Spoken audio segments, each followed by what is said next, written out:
보고서로 함께하겠다고 모였던 네 분의 전도사님들. 잊을 수 없었죠.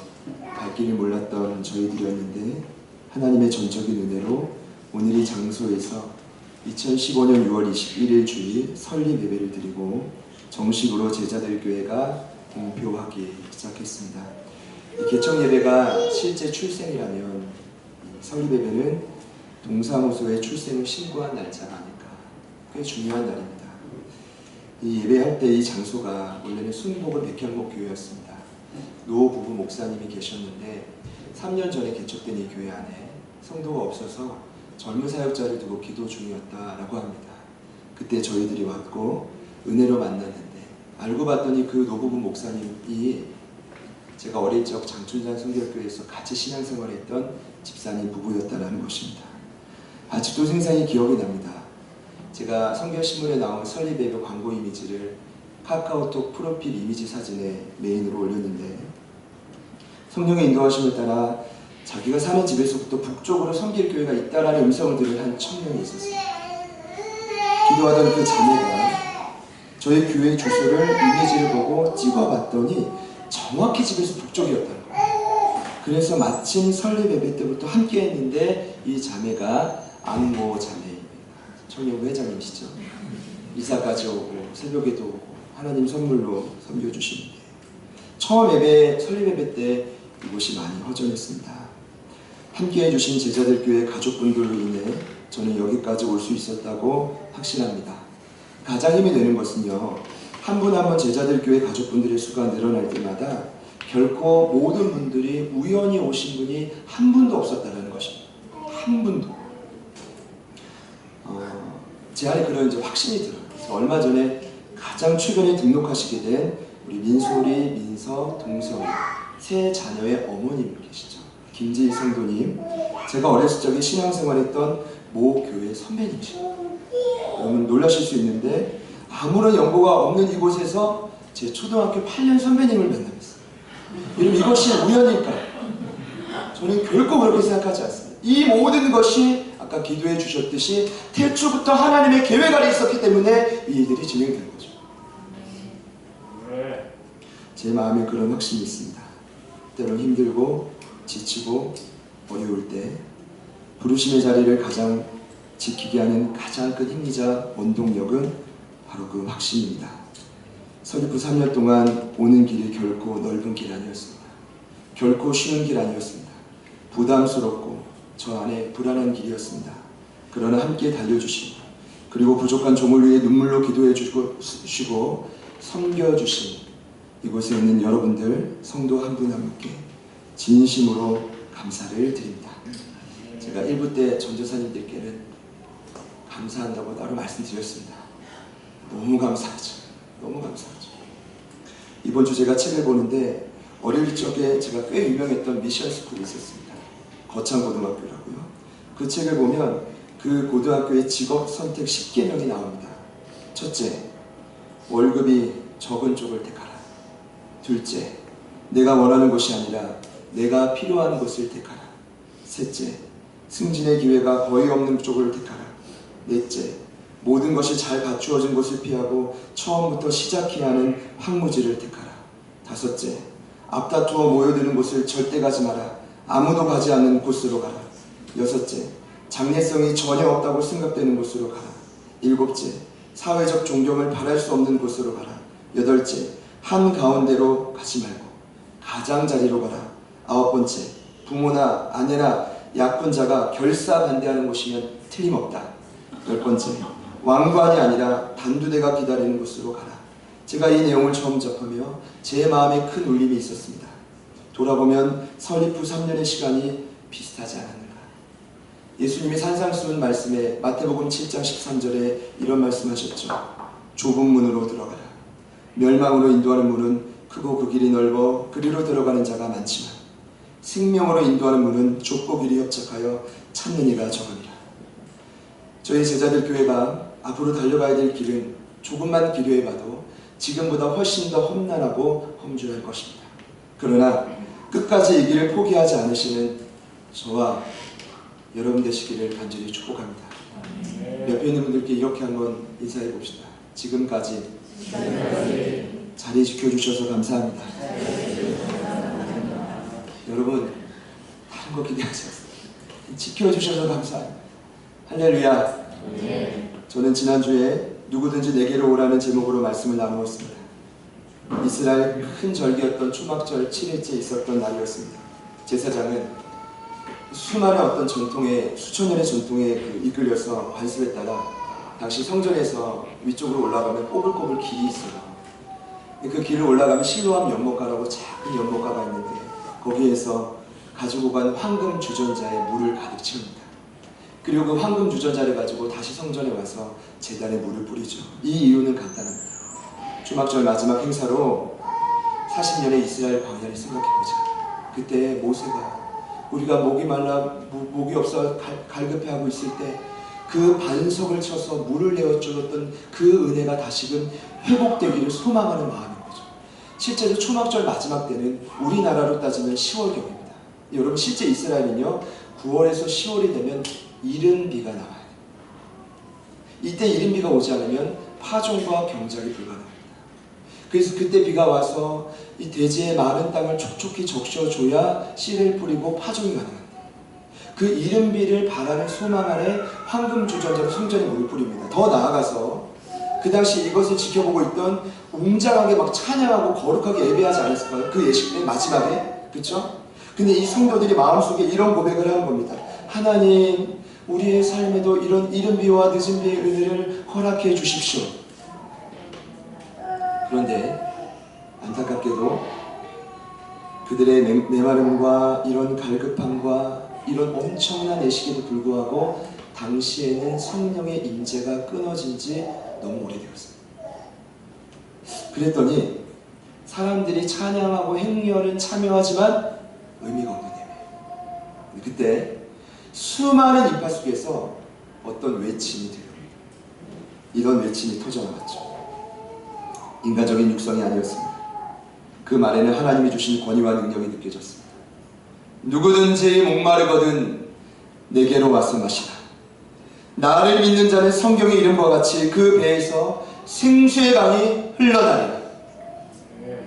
쉽게 말씀드리면 이런 말입니다. 과거에 어떤 삶을 살았든지 삶의 목마름과 부족함을 느꼈든지 아무 상관없다. 그러나 지금 내게 인생을 한번 걸어봐라. 그러면 내 마음 깊은 곳에서 성령이 충만하게 넘칩니다. 여러분, 대부분 이 말씀 앞에 이런 반응을 보였습니다. 내가 저 청년 아는데, 저 반역자들을 키우는 갈릴리 시골 출신인데 마치 지가 메시아처럼 말하네. 거기에 더할 나위 없이 대제사장과 서기관들이 이렇게 판단합니다. 인파 가운데 인기를 끌려고 그리고 우리 위치를 빼앗으려고 저놈이 저런 말을 하네. 그러면서 더욱 죽이려고 했던 자들이 대제사장들과 서기관들이었지만 그럼에도 불구하고 그 외침 안에 하나님의 능력과 권위가 느껴졌기 때문에 거기에 있던 수많은 영혼들은 그 말씀에 힘을 얻습니다. 위로를 얻습니다. 이 자가 참 그리스도냐? 이 사람이 내 삶을 맡겨볼 왕이냐? 그럼 내가 그분 편에서 무너진 내 인생을, 어쩌면 잡을 것 없고 의지할 것 없고 아무것도 없는 내 인생을 그분께 한번 맡겨봐야겠다. 그리고 반응을 보였더니 이런 자들에게 어떤 결과가 나와요? 주님 말씀하셨던 것처럼 그 마음속 깊은 곳에서 성령의 충만한 에너지가 샘솟듯 일어나기 시작해요. 이번 주 큐티 하는데요, 묵상 본문 중에 스테반 집사님이 나와요. 복음을 전하다가 공회로 끌려갔는데 이분이 은혜와 권능이 충만해서 자신을 죽이려는 사람들 앞에 복음을 전합니다. 그런데 참 신기로운 건 성 밖에 내동댕이 쳐주고 그 복음을 전하다가 돌에 맞아가지고 살과 근육이 찢겨지고 피가 나고 그리고 막 물집이 잡히고, 그런데 성경은 그를 어떻게 표현합니까? 그는 성령이 충만합니다. 무슨 말입니까? 제가 이것을 놓치지 않았습니다. 왜냐하면 지난주 말씀과 연관이 되기 때문이죠. 실컷 제가 성령 충만하자고 외쳤는데 성령 충만한 삶이 무엇입니까? 그 마음속 깊이 생수의 강이 흘러나오는 삶이 무엇입니까? 이런 것입니다. 때론 저희들의 삶에 모진 육체의 질병이 걸리게 돼요. 때론 극심한 재정난에 흔들려 낙심할 때도, 때론 이해할 수 없는 관계의 어려움을 겪을 때도, 오해를 받을 때도, 때론 수많은 사단이 득달처럼 나를 죽이려고 달려와 간계와 유혹으로 나를 쓰러뜨리고 넘어뜨리려 할 그때도 성령 충만함을 유지하면 스데반과 같은 특징이 나옵니다. 하늘을 우러러봐요. 없어질 고뇌와 아픔에 휩싸인 이 세상을 주목하지 않고 어디를 주목해요? 하늘을 주목합니다. 하늘을 주목할 때 일어나는 성도의 형상과 특징이 있습니다. 이 세상에 느낄 수 없는 하나님의 영광이 보이기 시작하죠. 성경 그대로 말씀드리죠. 또 하나 재미난 표현이 나와요. 사도행전 7장 57절. 예수님이 하나님 우편에 서 계시다 이렇게 보입니다. 어떻게 계세요? 서 계시다. 앉아 계신 게 아니라 뭐라고요? 서 계시다. 여러분 지금 제가 서 있죠? 어떤 마음일까요? 제가 만약에 앉아 설교한다면 어떨까요? 아이고 저 할머니도 왜 교만하게 3년 동안 참아줬더니 이제는 더 이상 못 참겠다. 그러고 나가실 겁니다. 서 계시다라는 건 아무리 만물에 이 영광 받으신 예수 그리스도 할지라도 스데반이 고통당하고 죽어갈 때 홀로두지 않았다는 거예요. 이 땅의 성도들이 신음할 때 홀로두지 않았다는 겁니다. 지켜보고 있다는 거예요. 내가 너를 위해 눈물로 기도하고 있다는 겁니다. 내가 지금 너를 위해 끝까지 중보하고 있다는 사실입니다. 여러분 이것을 느꼈기 때문에 스데반이 그의 사명대로 끝까지 순교합니다. 그의 이름처럼 아름다운 멸류관을 얻을 수 있습니다. 사랑하는 가족 여러분, 저희들에게 그 어느 때보다 지금이 성령의 충만함이 필요할 때입니다. 믿으시는 분들만 아멘 해봅시다. 그렇지 않으면 여러분의 변하지 않는 생각, 감정, 가치관, 그리고 모든 민족 지금 돌아가는 게 이데올로기를 따라가지 않습니까? 이런 생각과 관념들을 초월하고 하나님께 집중시키는 힘은 아무리 인간이 토론해 보십시오. 되나? 안 됩니다, 여러분. 성령님이 도와주셔야 됩니다. 성령님이 충만하게 우리를 다스려 주셔야 됩니다. 그럴 때 모든 환경이 초월하여 우리를 사로잡는 은혜가 나를 변화시키게 되는 거죠. 금일 본문은 바로 그 사건이 있는 다음에 초막절 8일째 아침이 있었다. 여러분 7일째 마지막에 그 무릎 꿇는 행사 다음에 많은 사람들이 행사를 마치고 힘이 들었는지 집에 돌아갑니다. 원래 역사적 전통을 보면요, 초막절 7일째 마지막 그 제단에 무릎 꿇린 다음에 원래 올라이트를 한대요. 올라이트 아시죠? 그 제사장의 뜰에서 그 행사를 하고 여인의 뜰이라는 장소로 옮겨서 내귀퉁이에 촛불을 밝히고 밤새도록 하나님을 찬양해요. 밤새도록. 그리고 새벽닭이 울면 마지막에 뭐 하는지 아십니까? 이 초막절이 회개에 초점이 맞춰져 있으니까 나의 죄를 씻어주신 예수님을 생각하며 거룩하고 성스러운 시간으로 마지막 시간을 잡는데 모든 사람들이 집에 갔다라는 거예요. 그리고 예수님도 오늘 말씀을 보니까 감람산으로 가요. 1절을 보니까요. 왜 가셨을까요? 제 생각은 그렇습니다. 습관에 따라 기도하러 가신 거예요. 여러분 이렇게 생각할 수 있습니다. 뭐 예수님 맨날 기도하러 가? 여러분 이렇게 생각하시면 돼요. 예수님도 기도하니 저와 여러분도 기도해야 돼요. 그분도 기도하셨는데, 그분도 새벽을 깨우셨는데, 이 말이 뭡니까? 지금 우리가 목숨 다 바쳐 새벽을 깨워 기도하지 않으면 이 땅을 살 수 없다는 겁니다. 그분 왜 기도했을까요? 첫 번째, 정상적으로 신앙생활을 하다 보니 나를 핍박하는 세력이 너무 많아. 두 번째, 목놓아 복음을 외쳐도 이 마음을 알아주지 못해요, 사람들이. 세 번째, 이제 6개월 후면, 반년 후면 정확히 십자가에 달려 죽습니다. 그 모진 고통을 이겨내려면 뭐밖에 붙들 게 없어요? 예수님밖에 붙들 게, 하나님밖에 붙들 게 없어요. 그 감람산에 기도하러 갔다가 아침이 돼서 다시 왔더니 마침 사람들도 같이 와서 같이 은혜의 말씀을 나누는 그 장면, 거룩하고 성스러운 그 순간에 갑자기 한 무리가 나타나요. 그 무리가 누구냐면 바리새인, 서기관들, 그리고 한 사람 더 같이 한번 따라합시다. 가늠한 여인. 이 가늠한 여인을 그 무리 중간에 데려와서 갑자기 이렇게 예수님께 말합니다. 주여, 이 여인이 음행하다가 잡혔는데 모세의 율법대로 보자면 돌을 쳐서 죽이라고 했는데 예수님 당신이라면 어떻게 하겠습니까? 여러분 일단 가늠은 부부관계가 아닌데 이루어지는 성행위입니다. 그러니까 불륜이라고 생각하시지만 불륜은 조금 더 포괄적인 거예요. 그러니까 불륜 안에 가늠이 있는 거죠. 여러분 오늘 이 상황을 보면 언뜻 보면 표면적으로 보면 마치 그들이 정말 예수님께 판단을 받으려고 온 것처럼 보이지만 그렇지 않습니다. 오늘 성경 보면 그들은 고발할 조건을 얻고자 예수님을 시험해서 죽이고자 이런 질문합니다. 그 근거가 요한복음 7장 후반절을 보면 이미 바리새인들은 수하들을 보내가지고 예수를 잡아 죽일 제목을 찾았는데 이 수하들이요 아무리 눈치껏 찾아가도 제목을 찾지 못하게 그 돌아왔어요. 아니 선생님 찾을 게 없습니다. 그래 너 가 있어. 그 이들이 고심하고 계략을 짜가지고 어떻게 하면 예수를 죽일까 고민하고 악랄한 방법과 교활하고 교묘한 방법을 짜내서 오늘 이 가늠한 여인을 데려온 겁니다. 아마 이 여인은요 반쯤 벌거벗겨진 채로 따라왔을 겁니다. 죄와 수치와 내가 돌로 쳐 죽을 당할 수 있다는 두려움에 사로잡혀 있었을 겁니다. 저희 말씀을 묵상하면서 이런 생각이 먼저 들었습니다. 인간이 이렇게 악랄하다. 왜냐하면 여러분 한번 생각해 보십시오. 제가 이 말씀을 수업 시간 했지만 이번에 처음 고민해 본 건데 이런 겁니다. 어떻게 그 서기관들이 바리새인들이 가늠한 여인을 현장에서 잡을 수 있었을까요? 어떻게? 이건 가능합니다. 두 남녀가 가늠할 때 우리가 몇 날 며칠 이 장소에서 가늠할 겁니다. 미리 공지하면 잡힐 수 있어요. 여러분 제 말이 틀렸나요? 어떻게 잡을 수 있었을까요? 그리고 그 당시에 아무리 돌로 쳐서 율법으로 죽이려고 해도 가장 확실한 게 뭔지 아십니까? 증인과 증거가 필요합니다. 일단 증거는 어려워요. 그 당시에 몰카가 없어요. 카메라가 없어요. 그럼 증인인데 증인이 되려면 처음부터 가늠하는 장면을 그 문고리로 지켜봐야 돼요.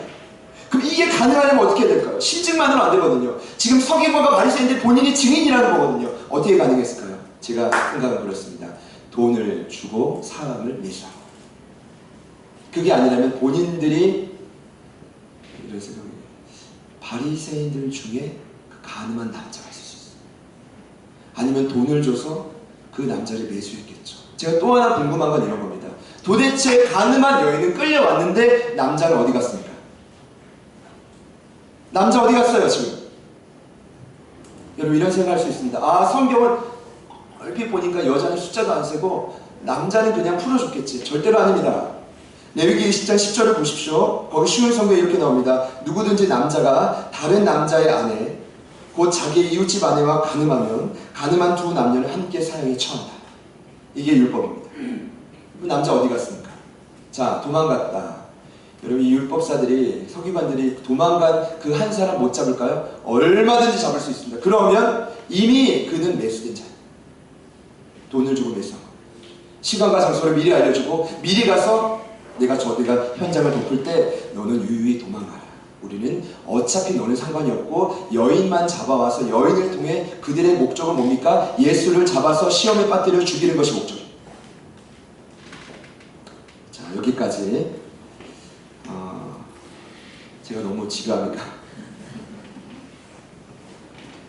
여러분 형사라면 어떻게 생각하시겠어요? 검사라면 이 상황을 어떻게 판단하시겠어요? 이게 지금 정상적이라고 생각하십니까? 남자도 없고 다 매수했는데 딱 봐도 이거는 계략인데 이것도 악랄한 계략인데 더 실망스러운 건 이 계략을 꾸민 자들이 지금 누구냐 하면 바리새인들이란 구별된 자라는 뜻입니다. 나는 너와 다르다는 거. 이스라엘 수많은 사람들이 하나님 섬겨도 우리 바리새인들은 이스라엘의 전통과 율법을 누구보다 잘 지키는 자예요. 그래서 이들이요 세리와는 밥도 같이 먹잖아요. 죄인들, 병든 자, 여인들 추려듣기지 않습니다. 그리고 그 바리새인들 중에 율법을 해석하고 연구하고 전할 수 있는 능력자들, 오늘날로 따지면 약간 그분들, 신학자들. 이 누구냐 하면 서기관들. 근데 이들이 이토록 악랄하고 계략한 계획을 꾸몄다라는 자체, 여러분 어떻게 생각하십니까? 사람은 이만큼 악랄하고 부패할 수밖에 없다는 겁니다. 사람은, 여러분 너무 사람을 의지하지 마십시오. 사랑하지 말란 말이 아니라요, 사람을 너무 신뢰하지 마십시오. 사람은 이렇습니다. 더 나아가 이도 저도 할 수 없는 예수님이죠. 왜냐하면 잘 보십시오. 만약에 오늘 이 순간에 저 사람을 돌로 치지 마시오 이러면 예수님이 원래 하던 것처럼 그들의 음모를 알고, 그러면 아마 이 율법사들이요 늑달처럼 달려가지고 멱살을 잡아가지고 눈에 불을 켜고 예수를 네가 어찌 모세율법을 어겨하면서 죽일 겁니다. 그 반면에 그럼 돌로 쳐 죽여, 모세율법대로. 만약에 잃어버리면 일단 제 생각에는 그 순간까지 쌓여왔던 한 3년 가까이 쌓여왔던 인기가 한순간에 무너질 겁니다. 여러분 오해하지 마세요. 우리 예수님은 인기 때문에 생각한 건 아닌데 그분 삶 자체가 불우한 자들, 병든 자들, 가난한 자들, 그리고 이제 피폐한 자들, 여인들, 어린이들, 그러니까 이런 약자들을 위해 사역하다 보니까 그렇게 수많은 무리들이 예수님 따라다녔던 거거든요. 물론 능력도 있었지만. 그런데 지금 이 바리새인들이 원했던 게 뭡니까? 만약 돌로 쳐 죽이지 말라고 하면 우리가 잡아 죽이고 돌로 쳐서 죽이라고 하면 인기가 사라져서 사람들이 떠나가면 그들이 두려워했던 게 뭔지 아세요? 여러분, 율법사들이 얼마든지 예수 한 사람 잡아 죽일 수 있거든요. 근데 두려워하는 건 뭐냐면 그들 주변에 있는 무리들이 데모가 일어날까 봐. 그러니까 그 무리들이 다 떠나가면 잘 봐요. 쥐도 새도 모르게 예수 한 명 잡아 죽이는 건 일도 아닌 거죠.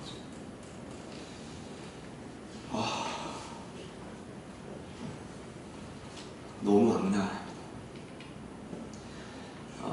당시 율법대로 보자면 사람을 돌로 쳐 죽이라는 이 율법 결정도 당시 이스라엘 로마의 지배를 받고 있었기 때문에 스스로 결정을 할 수 없었다고 합니다.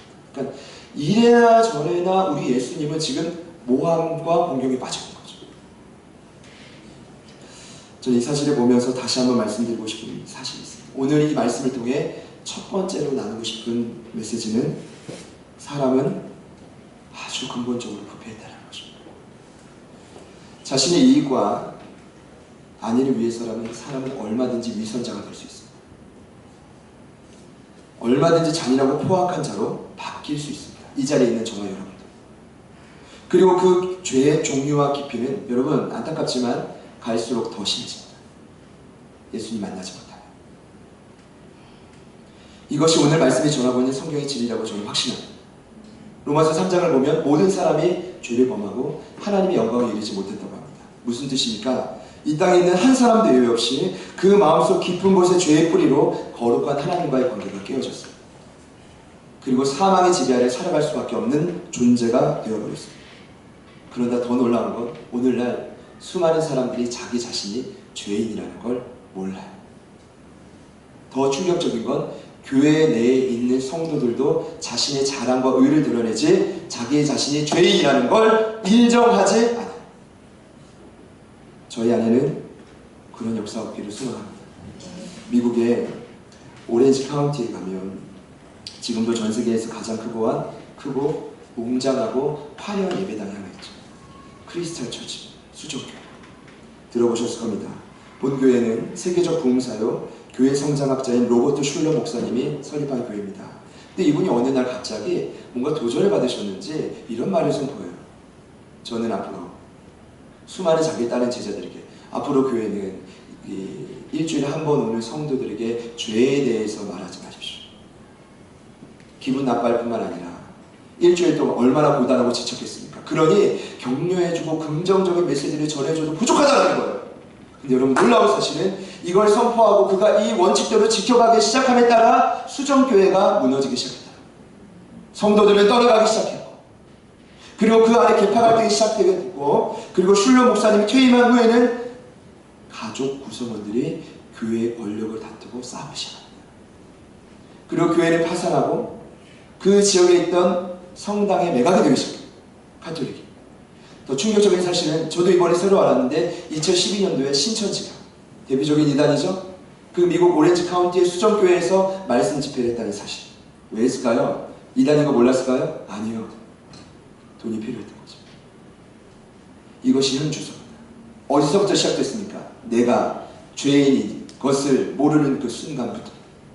여러분 그러면 일어나는 현상이 있습니다. 더 이상 교회 필요 없습니다. 그런 성도들에게 더 이상 성도가 필요 없습니다. 공동체 필요 없습니다. 예수가 필요 없습니다. 그저 그렇게 떠나가게 되는 거죠. 사랑하는 여러분, 저와 여러분은 어느 누구 예외할 것 없이 다 죄인. 이 사실을 마음속 깊이 새기시기를 간절히 축복합니다. 오늘 이 사건이 있은 다음에 예수님이 한 가지 반응을 보이십니다. 자, 이렇게 하시죠. 6절부터 보니까요. 갑자기 이 말씀을 들으시고 몸을 굽혀 손가락으로 땅에 뭔가를 쓰십니다. 그리고 갑자기 일어나서 이렇게 말씀하시죠. 너희 중에 죄 없는 자가 먼저 돌로 치라. 그리고 다시 몸을 굽혀 손가락으로 땅에 쓰십니다. 자, 이 말씀을 잘 아시는 분들이 있을 겁니다. 저도 수없이 말씀을 전했는데 자, 이런 기대하는 마음으로 오셨을 겁니다. 그리고 김 목사가 연구하니까 뭐라고 썼는지 오늘 듣게 될 거다.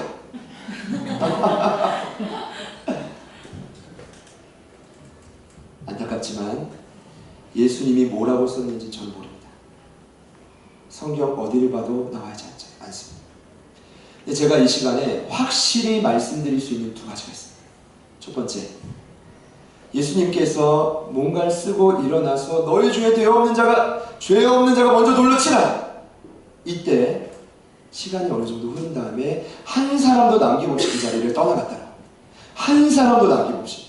첫 번째 사실. 두 번째, 뭘 썼는지 모르겠지만 성경을 보면 무언가 기록했다는 행위에 굉장히 강조하고 있습니다. 두 번이나. 이건 뭐냐 하면 내용보다는 행위에 초점이 맞춰져 있다는 거거든요. 제가 이런 생각이 들었어요. 제가 가끔 훈련하다 보면, 양육하다 보면 다 그러신 거 아니다. 4분 중에 5분 중에 한 분이 딴짓을 해요.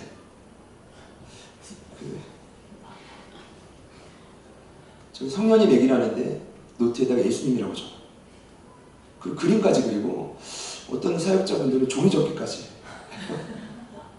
곰곰이 생각해봐요. 아, 내 말을 지금 듣고 싶지 않구나. 딴짓을 하는구나. 이걸 예수님께 적용해보면 이런 거죠. 너희 중에 죄 없는 자가 돌로 치라고 했을 때 그 예수님의 마음이 이미 너무 아파요. 다 죄인인데 그걸 모르고 그렇게 득달처럼 나를 죽이러 달려드니까 그 예수님의 마음이요, 너무 답답한 나머지 얼굴 보고 싶지 않은 거죠. 고개를 숙이고 저놈들 진짜 제 생각에는 아무것도 쓰지 않았을 거다. 그러면서 예수님은 아마도 죄 없는 자가 돌로 치는 이 말씀 앞에 그들이 찔림을 당하고 양심의 가책을 느끼고 회개하고 무릎 꿇고 눈물로 돌아올 것을 기대했을 겁니다. 기다린 시간입니다. 그런데 여러분, 놀라운 사실, 예수님의 마음이 너무 아팠겠지만 그들이 지금 양심의 가책을 느꼈다고 성경을 기록하는데 한 사람도 남김없이 어른으로부터 젊은이까지, 그리고 오늘 이 말씀을 들은 자 중에 또 누가 있습니까? 바리새인과 서기관들. 만약에 예수님의 말씀에 능력이 없었으면 너나 돌로 맞아라 이러면서 쳐 죽였을 겁니다. 근데 서기관들도 예수님 말씀이, 예수님 갑자기 앉았다가 일어나서 외쳤는데 그 말씀이 너무 능력이 있는 거예요. 깜짝 놀란 거죠. 사시나무 떨듯이 떨면서 우리에게 죄가 없나? 우리에게 죄가 없나? 이러면서 그 자리를 다 떠난 거죠. 여러분, 여기서 말하는 죄는요, 일반적인 죄가 아닙니다. 이 땅에 일반적인 죄가 없는 분은, 여러분 기억해 주세요. 예수님 말고는 단 한 사람도 없습니다. 여기서 너희 중에 죄 없는 자가 먼저 돌로 치려고 했던 죄는 무엇입니까? 여인이 끌려왔던 죄목인 간음. 여러분, 더 안타까운 사실이에요. 그 자리에 있었던 바리새인을 포함한 수많은 무리들 중에 한 사람도 간음죄를 저지르지 않은 자가 없었다는 겁니다. 여러분, 간음은 꼭 남녀가 성행위를 해야 간음입니까? 아니에요. 성경을 보면 그 마음의 음욕을 품는 것도 간음이에요. 그러니 한 사람도 그 권위 있는 말씀 앞에, 그 인재와 공장 앞에 어느 누구도 담대히 설 수 없어 그 자리를 다 떠나갔던 것입니다. 근데 안타까운 건 양심의 가책을 느끼고 참 돌아왔으면 좋았을 텐데 예수님 그걸 원하지 않으셨을까요? 이번 주 말씀을 묵상하는데요, 참 신기한 일이 있었습니다. 참 놀라워요. 스데반 집사님의 말씀을 듣고 수많은 자들이 마음이 찔렸대요. 그럼 어떻게 하면 돼요? 회개하면 돼요. 근데 그들의 반응은, 공회에 있었던 그들의 반응은 스데반 집사님께 이를 갈면서 그를 잡아가지고 성 밖에 내동댕이 치고 돌을 들어 쳐 죽입니다. 이게 인간입니다. 때로 어떤 성경을 보면 사도행전 2장 37절은 베드로의 설교를 들었을 때 수많은 사람들은 가슴이 찔렸어. 어찌할꼬 형제들아 사도들아 우리가 어찌할꼬. 그랬더니 베드로가 이렇게 말하죠. 회개하고 주께 돌이켜 죄사함을 받고 성령의 선물을 받으라. 할렐루야. 그래서 돌이켜서 3,000명이 회심한 경우도 있는데 오늘 말씀을 보면 모든 자들이 한 여인만 남겨놓고 다 떠나갑니다. 사랑하는 여러분, 마음에 성령님이 찔림을 주실 때 꼭 회개하십시오. 꼭 돌이키십시오. 꼭 돌이키십시오. 꼭 회개하십시오. 제가 오늘 이런 생각이 들었어요. 그래, 3주년인데 마지막이라고 생각하고 해보자. 마지막이라고 생각하고 여기에 복음의 진수가 있다면 걸어보자. 그러면서 생각 드는 게, 우리 모든 성도들이 다시 한번 부흥을 맛보려면 회개해야 되는데, 돌이켜야 되는데, 그리고 성령의 선물을 다시 한번 받아야 되는데, 그 은혜가 있어지기를 간절히 소망합니다. 그럼 이 사실이 있고 마지막으로 우리 예수님이 이렇게 따뜻하게 그들에게 말씀하시죠. 그 여인에게 말씀하시죠. 우리 이 9절 10절과 11절인데 우리 마지막으로 같이 한번 읽어봅시다. 예수께서 시작. 여자여 너를 보아하여 그 여인이 있느냐? 너를 정죄한 자가 없느냐?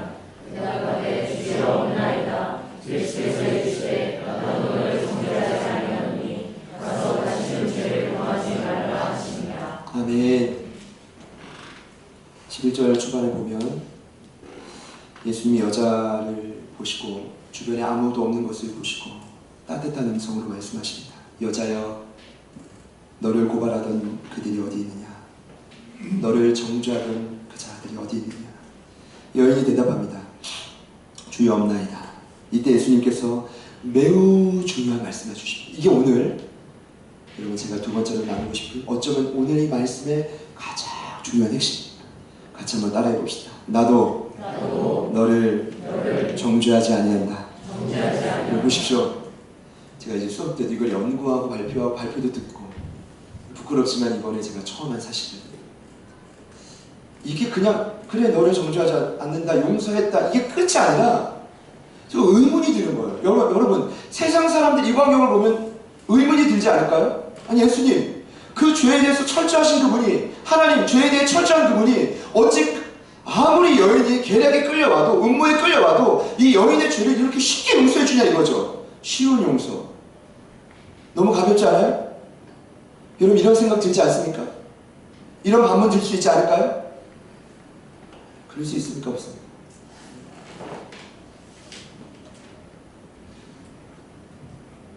아무리 여인이 연약하고 계략에 끌려왔다 할지라도 이렇게 쉽게 용서할 수 있습니까? 죄값을 물지하겠다. 내가 너 용서하겠다. 더 이상 너는 죄가 없다. 너무하지 않아요? 제가 왜 이렇게 강조하냐면 이런 생각이 들었습니다. 여인은 오늘 쉽게 예수님의 죄사함의 은혜를 받습니다.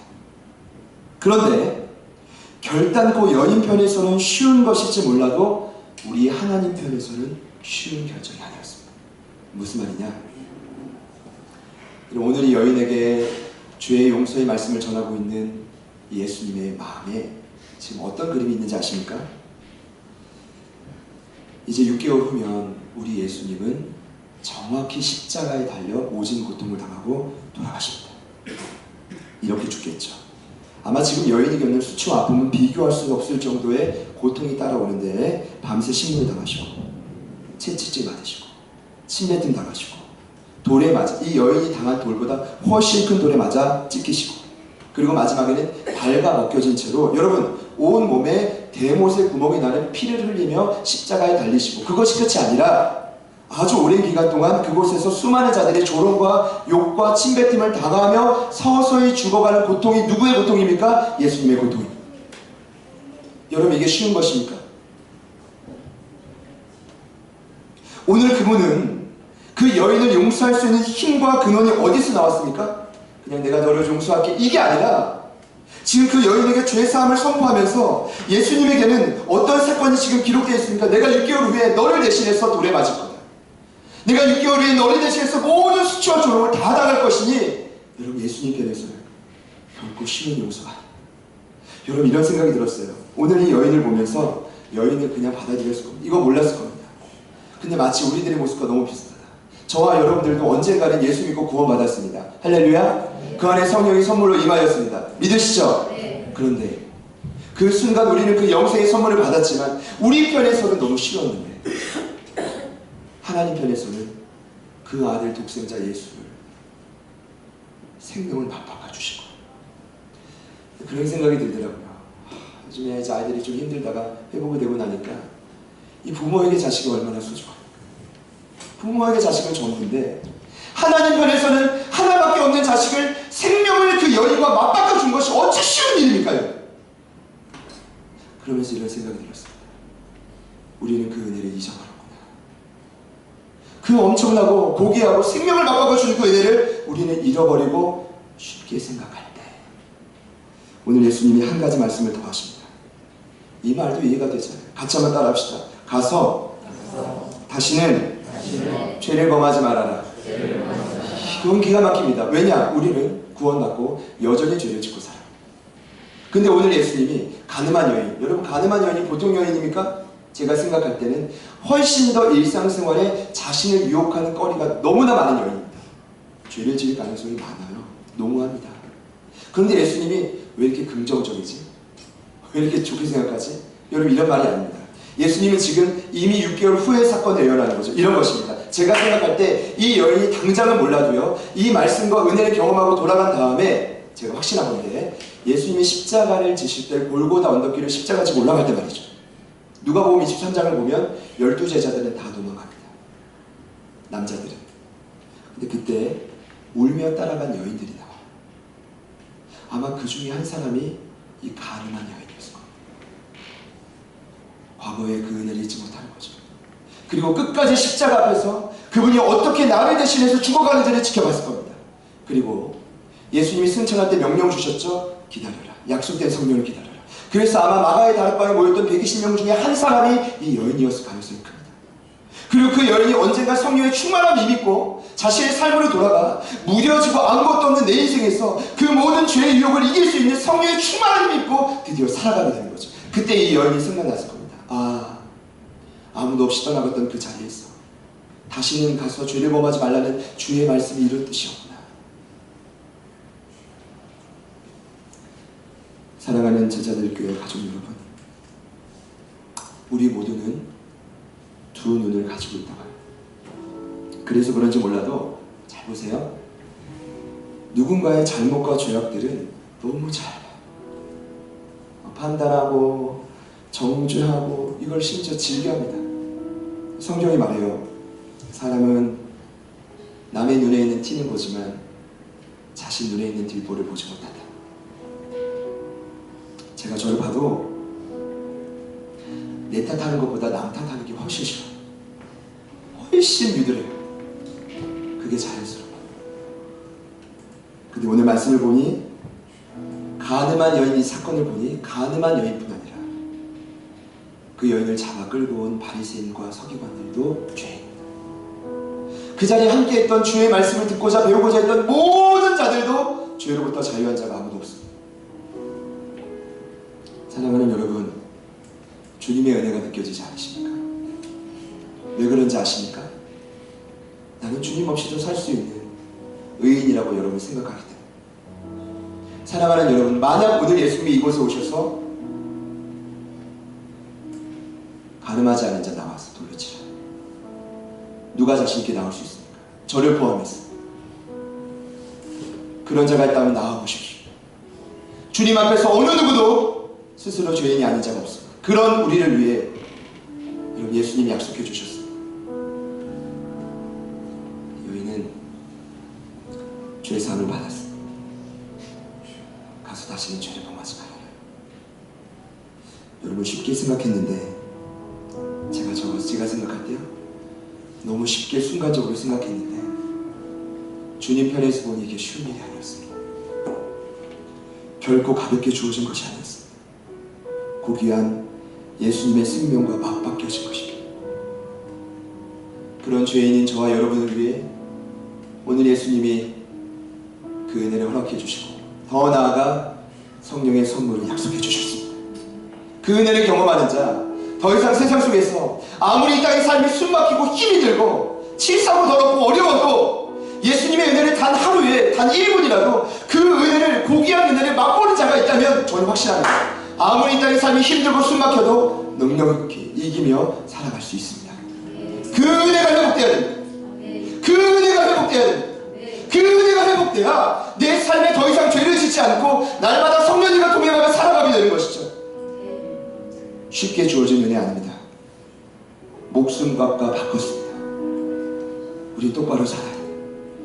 주님의 은혜를 생각하며 살아야 돼요. 기억하며 살아야 합니다. 이 말씀이 오늘 저와 여러분에게 주님 주시는 계명이요, 레마의 말씀이기를 소망합니다. 우리 모두 죄인입니다. 주님, 우리에게 주님의 은혜가 너무 필요합니다. 다시 주님의 은혜가 필요합니다. 성령의 충만함이 필요해서 세상이 나를 끊어내리고 나를 약감시키는 죄의 분류로부터 나를 해방시켜 주십시오. 나를 해방시켜 주십시오. 제 말씀 준비하다가 갑자기 이 찬양이 떠오르는 거예요. 새벽에 저를 깨우는 제 핸드폰의 알람벨입니다. 급히 가라는 곡인데요, 이 찬양 안에 어쩌면 오늘 이 말씀의 핵심이 잘 도와주었다고 생각합니다. 우리 가사를 생각하면서 잠시지만 우리 마음을 모아 주님 앞에 지금 우리의 형편과 마음을 올려드립시다. 결단하며 함께 기도하겠습니다.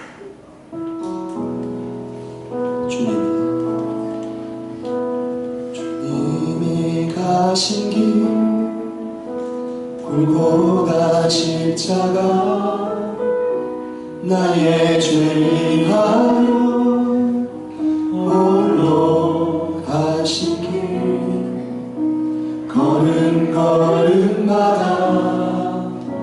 흘리신 그 피가 나의 더러운 죄 사하셨네.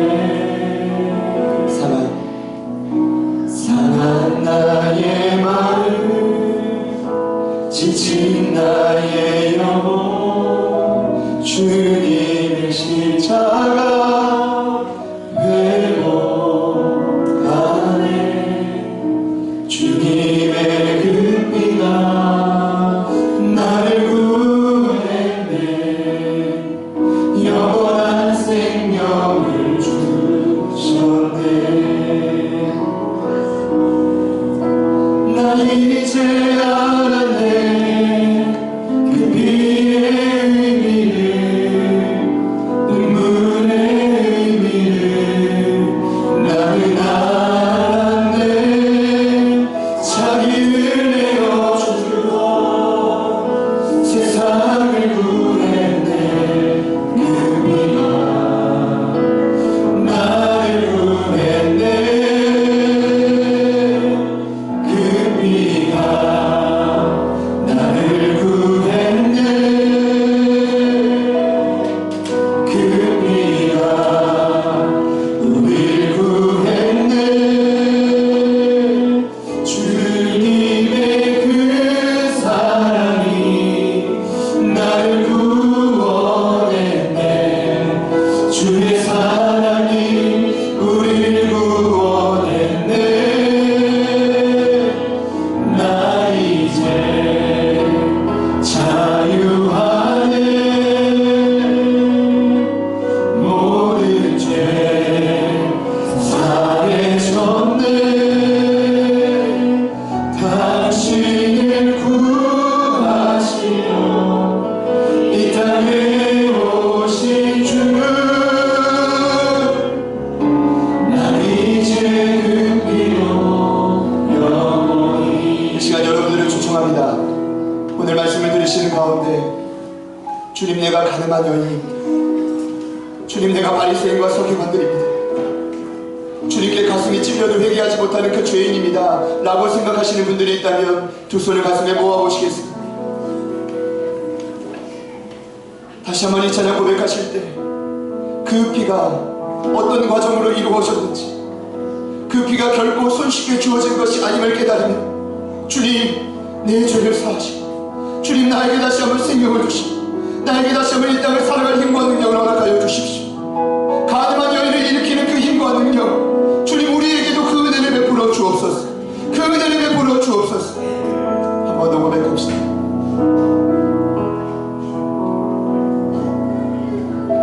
주님이 가신 길 골고다 십자가 나의 죄 위하여 홀로 가신 길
이제 그 피로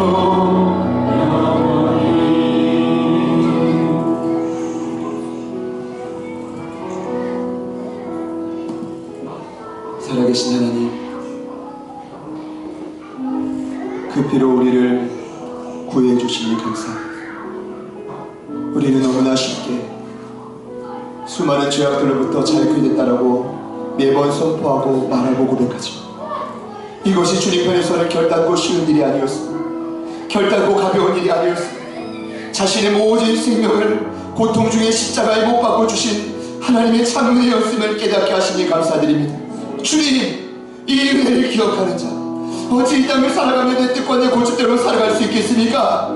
어찌 내 가족과 내 자식만을 위해 살아갈 수 있겠습니까? 이제는 내가 예수님과 같이 죽어가는 영혼들을 위해 주님 말씀해 주시는 그 사명을 붙들고 주를 위해 살아가는 자들로 변화시켜 주십시오. 가늠한 여인, 오늘 이 사건을 통해 변화된 줄 믿습니다. 변화된 줄 믿습니다. 그 여인이 변화되고 끝까지 주를 따랐던 것처럼, 성령의 지배를 받고 죄를 이기며 살아갔던 것처럼 오늘 두 손을 가슴에 모으고 주의 은혜를 간구하는 모든 자들에게 풍성한 은혜를 내려주옵소서.